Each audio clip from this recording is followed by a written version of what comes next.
the reality of a combative encounter, whether it be in law enforcement or a civilian environment, is it's very chaotic, it's very ugly, it's not sterile, there's a lot of variables that are thrown in that aren't there in a sport environment. And usually there's a lot of aggressive energy, and aggression wins in fights. Aggression counts for a lot, and that's why I'd always train police officers when I was in the teaching in the academy that you need to have controlled aggression. You need to be able to switch it on and switch it off, because if you're not able to switch on that controlled aggression, then then you won't have the aggression that's going to win that fight for you. So there's got to be a lot of forward movement. There's got to be a lot of it's usually, as far as drills are concerned, we train a lot of drills to build what we call fighting attributes. Because no matter how many techniques you know, if you don't have speed, power, timing, and precision to back those techniques up, those techniques aren't going to work. You got people that have never trained a technique in their life, but they have good natural fighting athleticism, are able to handle themselves well in a fight because some things come naturally. Those attributes can be brought out, whether you have them naturally or not, through training and drills. That's what the drills are all about. It's about bringing out that athletic ability, that fighting athletic ability.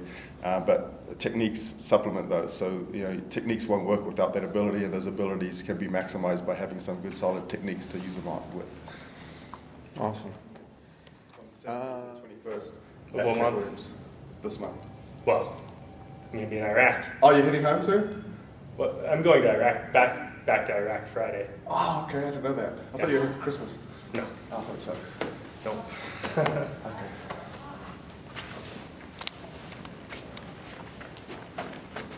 Okay. Okay, so And I film everything, that. So I don't want you to even pay attention to the it's been a camera. while since we trained together. So That's fine. That's fine. Drills, so go to number one. These are my breaks. These are going to be different, please.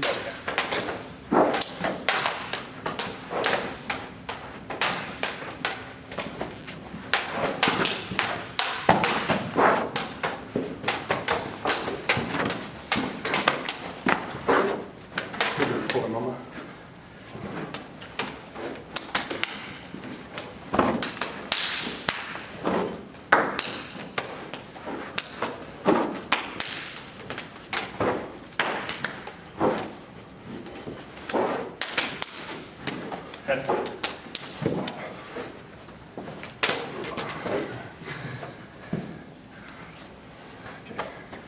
Still got it. I don't want you guys to get wore out now.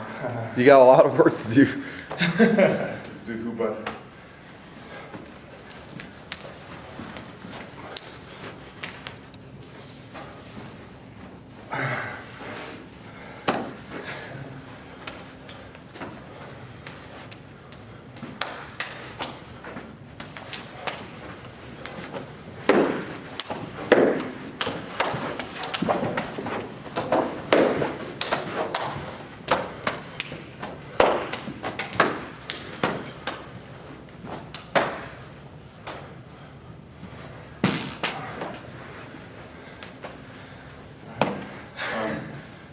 Empty hand. This is maybe what we'll do for the suit is I'll do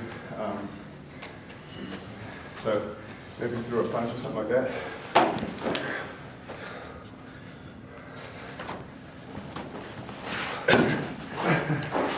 By the way, OJ, I would like you to demonstrate some stuff with the baton, simple stuff that guys could do. Are you willing to do that? Okay. Just like that. That was perfect. Yeah. But verbalize, show it, verbalize it, and that will be a separate video. Simple baton techniques. Yeah, if you want to do, we could do maybe technique of the month or something like that. Okay. Something where, but so baton versus empty hand. I don't usually get too fancy when it comes to training base level officers. It's usually just they put their hands up, bang, get on the ground. Yeah, exactly. It's just hit and command. But if you're doing takedowns and stuff, you get into fancy stuff like going into these types of takedowns. You go to these types of takedowns. Go through here, get into chokes. Looking up and down. You get into locks and chokes. Have you ever done that on duty, either of you? No. Have you ever seen anybody do that on duty? That's what I'm going to teach them for. Would your department allow that? Trachea. No, not to the throat. You're talking serious stuff, like almost getting into the lethal arena right Exactly. there. We can start using these to do bang. These types of chokes. I can choke them out here. One right here. Put it behind the neck, or I could have put this under the thread under the underarm. From here, tap when you feel it. And choke right there. Yeah. That's deadly force. But no, typically, also because of the sophistication of the technique, I'm a big advocate of fundamentals. For me, if you can't do this solid, nothing else. What good is it? What's good is it? That's what you need. Amen. Is just be able to hit. And so, target areas, my philosophy is always, he said he puts his hands up. I always want to move, angle this way. Because the more I move in this way, the more I move towards that strong hand. And you can defend and attack this. So my strategy is always moving this direction here. Get away from his strong side? Exactly. And we would I like it. Zoning to the outside line. So to my outside line, from here, I can look for targets and use my footwork to move. So use my triangular motion. So if I put my right leg forward, that's fine. I'm using a triangular motion to get this foot forward so that I can launch off this leg right there, go straight into the center mass of the arm, or I can go from here straight into the. Oh, that's a nice hit. Right there. So. Can you imagine anybody taking that thigh hit and still stand? Not with a good baton, no. I've seen it with a not so good baton. People that don't have the pain anymore, intoxicated, high, they don't have, there's no pain compliance. So it takes a lot to get someone down. If that's the situation, if that's the case. Sophisticated techniques with a knife. Talking about your teacher in Philippines. Philippines, yeah. Grand Tuhon Leo guy. Turn this way, that way you're a little better. He's the head. He's been put over all the training programs for the Philippine National Police and the Philippine Marine Corps, and he's capable of the most sophisticated stick and knife techniques or baton and knife techniques. But if you ask him what would you teach me, he's going to say, well, if you can't do this and this really good, nothing else counts. So angle, if you got a strong one and a strong two, that's the bulk, that's your meat and potatoes of the fight. If you, not just doing that, but able to actually hit what you're trying to hit, which takes timing and precision. And with timing and precision, it takes mobility, movement, being aware of distance awareness, and angling. And so all of that comes into play. But basically, a good solid 1 and 2 strike, what we call a 1 and 2 angle, 1 and 2 angle. If you don't have that down, nothing else really counts. So that's the most important. I don't like to call them basics because basic makes it sound like an unimportant technique, like there's something better I should be learning. I call it fundamentals, and fundamentals win fights. Yeah. Awesome. I think as a baton user myself, that's what I practice on. I just call it the X hit, man. Yeah. 1, 2. It's just I'm making an X, wham, wham, Exactly. as quick as I can, as powerful as I can, while staying mobile, like you're saying. Yep. So I'm less of a target, and that's what I'm practicing on my bag. Exactly. And I ain't fancy, but I can freaking put some power in But it. you're Nutnfancy. But you're exactly right. If you've got your solid 1 and 2 and mobility, it's like the philosophy of the strategy of fire and maneuver, right? I want to be able to fire, hit hard, and I want to be able to maneuver, not just to keep me from being hit, but to put me in a position where I can actually acquire targets. Yeah.